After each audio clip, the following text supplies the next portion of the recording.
Hello, Mishpucha, it's Courtney, America's Jewish mother, and I am back for Tag Tuesday with 2 tag videos. So I was tagged in the BookTube Backstage Tag, and this was created by Raina at Rainier Books, and he tagged me in the original tag, so I will leave a link to that down below. And I was also tagged in the bookshelf book tag, which was originally created by Serena at A Wandering Mind, and I was tagged by Kelly at Books I'm Not Reading, and I will leave a link to both of those videos down below, so thank you to both Raina and Kelly for tagging me in these tags. So I'm going to do the BookTube Backstage tag first, and then the bookshelf book tag. So let's go. So number 1, what camera do you use for your videos? So I can't show it to you right now because I'm filming with it, but it is a Canon PowerShot ELPH 180. I have owned it for a little over a year, I think, and it's been a good camera so far, so solid investment. Number 2, speaking about filming and being your own director, do you have a favorite film director? So I'm not a particularly sophisticated watcher of cinema that I have a favorite film director. But I do have a favorite all-time actor or actress, and that is Meryl Streep. I have seen every movie that Meryl Streep has ever been in. I own almost every movie that Meryl Streep has ever been in. And fun fact, actually for a while I was doing this project where every Monday I would watch one of her movies. I started I did it in chronological order, so I started with the very first movie she was ever in, Julia. And worked my way to her most recent release, which at that time was Mary Poppins, the sequel, the Mary Poppins sequel. So yeah, and I did this project where every week I watched one of her movies, and I wrote up a review of it, and I would post it on Facebook, and I called it Meryl Movie Monday. And she has so many movies that project took me well over a year to complete. So yeah, good times. Question 3, what microphone do you use and what program do you use to edit your videos? So I do not use a separate microphone, so whatever you're hearing, it's whatever the microphone and the camera picks up. And because I am running this operation for no money as a hobby, I use the video editing software that came for free with my software package. And I saw a video not too long ago from Brianna's Library where they said something like, it's a real DIY show around here or something like that, and I totally related to that. 4, do you remember the first record that you bought or received as a gift? So I'm pretty sure that the first album I ever bought or received was Britney Spears' debut album, Baby One More Time, which I think came out in 1999, if I'm not mistaken, and I still have it somewhere. Number 5, how do you prepare your videos? Talking points, a detailed script, or just talking? So for tag videos, I do write up my answers ahead of time, and I refer to those along with the questions throughout the tag. Also for single book reviews, I usually have some notes that I'm working from for those. But otherwise, everything else, chatty videos, Friday reads, anything like that, is just me talking off the cuff with no advanced preparation at all. So it's just whatever comes out of my mouth, there it is. Number 6, TV shows have become the thing of our time. Game of Thrones, Stranger Things, Netflix, HBO, Amazon. What is or are your favorite TV shows ever? Name a maximum of 3. So this works out perfectly because I actually have exactly 3 favorite TV shows of all time. And you'll definitely notice a theme. They all aired around the same time. They all feature women characters of a certain age. And they also all feature women characters who are bosses who get stuff done. So my favorite TV shows of all time are The Golden Girls, Designing Women, and Murder, She Wrote.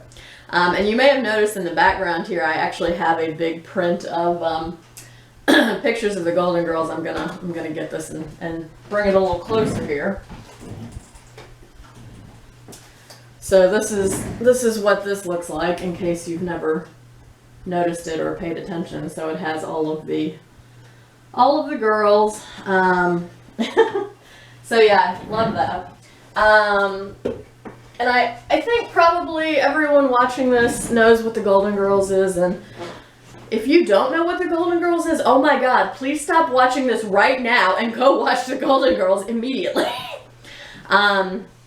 Designing Women, I think people remember less often than the Golden Girls, although it aired around the same time and it had a similar setup. It was about these 4 women who worked in an interior decorating firm that was based in Atlanta, Georgia.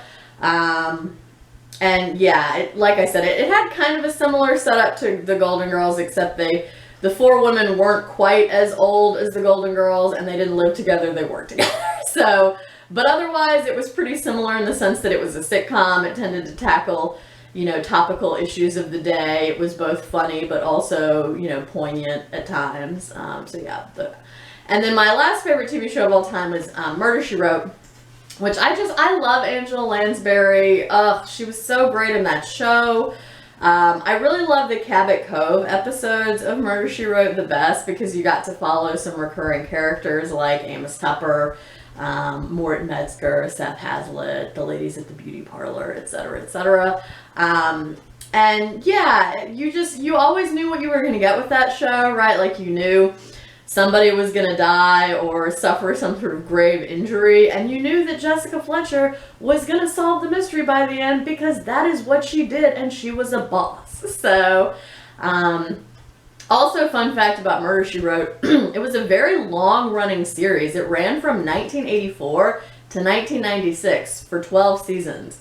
And I own every season of Murder, She Wrote on DVD, so I can watch them whenever I want. Alright, that's enough of me gushing about my favorite TV shows. Number 7, what kind of BookTube videos do you prefer to watch and why? Reviews, wrap-ups, vlogs, book hauls, tag videos, etc. So I watch all kinds of BookTube videos. If I had to rank them, I would probably say my least favorite thing to watch is book unhaul videos, although I don't actually follow too many people that even post unhaul videos. Works out for me. And then probably after that, my kind of like least favorite to watch is single review videos, although it kind of depends, right? Because if it's a book that I've either read or am interested in reading, I'll be more interested to watch it than if not. But those are probably my least favorites, and then probably my favorites would be vlogs and people's sort of weekly reading wrap-up kind of videos. So Friday Reads, Saturday Hodgepodge, Sunday Miscellany, Reads and Rambles, Recent Reads, anything like that I really love. And then number 8, watching TV was probably a part of all of our childhoods. These years it has become less popular. What kind of media user are you? So when Raina answered this question in his original tag video, he talked about his use of social media. So I regularly use Facebook, YouTube, Goodreads, and Voxer. I pretty much only turn on my television set these days to catch the newest episode of RuPaul's Drag Race. And I listen to only one podcast, which is co-hosted by 2 former winners of RuPaul's Drag Race, Bob the Drag Queen and Monet Exchange. And that's the Sibling Rivalry podcast. So that is the BookTube Backstage Tag, and Raina said because there were 8 prompts, you can tag up to 8 people, so I tagged, to do this, Mark Nash, Hannah at Hannah's Books, Sean the Bookmaniac, Scott and Nell at Gunpowder Fiction and Plot, BookTube with Simon and Amy, the Codex Cantina, so Uno and Crypto, Summer at Cozy Reading with Quaker Cats, and Melissa at Fully Booked. So if y'all want to do this tag, you are tagged. Also, if you're just watching this and you want to do the tag and I didn't tag you, please feel free to consider yourself tagged anyway. So that was the BookTube Backstage tag. Now let's move to the bookshelf book tag. Number 1, how many bookshelves do you have? So I have 2 bookcases at work, and then I have 5 at home. 4 are bookcases, and 1 is just a bookshelf. Number 2, how many books are on your bookshelves, or how many books do you think you have? So since Kelly tagged me in this, I did take a full inventory of all my books, and I own about 450 books, although it might be a little bit more than that because I did estimate with the textbooks and anthologies. Number 3, how do you organize your books? So mainly I organize them by subject and then alphabetically by author's last name. So this shelf right here is my Pragmatism and Poetry bookcase. The one behind me is my Jewish American Lit bookcase. At my office, I mainly keep African American lit and multicultural American lit. And again, all of that's organized alpha by author. Number 4, what is the oldest book on your bookshelf? So I took oldest, and the next question is newest. I took these to mean the book that you have owned the longest and the book that you have acquired most recently. So I think the book that is the oldest book on my bookshelf is this very well-loved copy of Cyrano de Bergerac by Edmond Rostand, translated by Brian Hooker. I used to be super obsessed with this play. I really still like it a lot, although I haven't reread it in years. I should probably reread it. And I actually played the lead role of Cyrano de Bergerac in a high school production of this, so fun times. What is the newest book on your bookshelf? So this is one of my most recent acquisitions, and I am planning to do a book haul when I get in the last remaining 2 books that I'm waiting for, so that'll probably be sometime in the early part of February when I am able to film that and post it. So one of my most recent acquisitions is Evelyn Shacker's Remember Me to Lebanon, Stories of Lebanese Women in America. So this is part of my Arab American reading project that I'm doing this year. I have read one story out of this collection and taught it before, so I'm curious to read the rest of Evelyn Shacker's stories to see what else she has to say about the life of Lebanese women in America. And was there something else I was going to say about this? Can't remember. It's gone completely out of my head. Oh well. So yeah, this one I think is one of my most recent acquisitions. Number 6, what is the longest book on your bookshelf? So the actual longest book is this big behemoth brick tome of a book, which is ironically called the Concise Anthology of American Literature, 4th edition. This is published by Prentice Hall. It clocks in at over 2,300 pages. So that is the actual longest book on my bookshelf. But in terms of the book on my bookshelf that's the longest that I would actually read cover to cover, is probably this 2-volume set of William James's The Principles of Psychology. Again, this is volume 1 of 2. So both of these combined clock in at close to 1,400 pages, 1,370 something. And this is probably the oldest book on my bookshelf in terms of like published, like longest to go or age-wise. Because Principles of Psychology was published in 1890, and this edition of the book, published by Henry Holt and Company, was published in 1910. So I do think this is in fact the oldest book on my bookshelf. My parents got this for me some years back as a birthday present. I was super into William James in graduate school, and I still really like James and American Pragmatism a lot. So this is probably the oldest book. Longest book. It's the oldest book for sure, but it's probably the longest book on my bookshelf that I would actually read cover to cover. Okay. Shortest book. What is the shortest book on your bookshelf? So, shortest book is The Confessions of Nat Turner. And no, this is not the William Styron novel of the same name. This is the actual Confession of Nat Turner. Leader of the late insurrection in Southampton, Virginia, is a first-hand account of Turner's confessions published by a local lawyer, Thomas Ruffin Gray, in 1831. And this clocks in at only 25 pages. Bought this for a graduate course. What is the predominant genre on your bookshelf? Literary fiction. So I think most people that follow my channel know that I mainly read literary fiction. And then as a sort of subset of literary fiction, I would say multicultural American literature is predominantly what I read, and probably I own more Jewish books than anything else. Out of the approximately 450-ish books that I own, I would say 90-something of them are Jewish books in some way. I have, I think, about 80 or more books on my Jewish American bookshelf, and then I have a number of other books that are prayer books, Rashi commentary, other sort of more like Jewish religious texts. So yeah. Number 9, have you done a bookshelf tour? Yes, I did one way back in my very first week on BookTube. I will leave a link to that down below. Please kindly ignore all the dust. Thank you.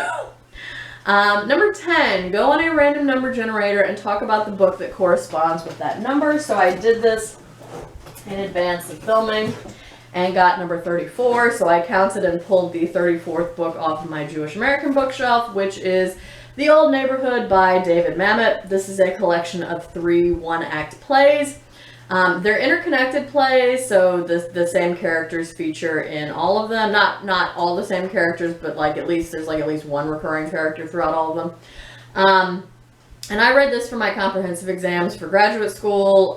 It's really a lot about Jewish identity in the United States, but I don't remember much else about it except that I liked it when I read it, so it's probably going to be due for a reread at some point since I don't remember that much about it.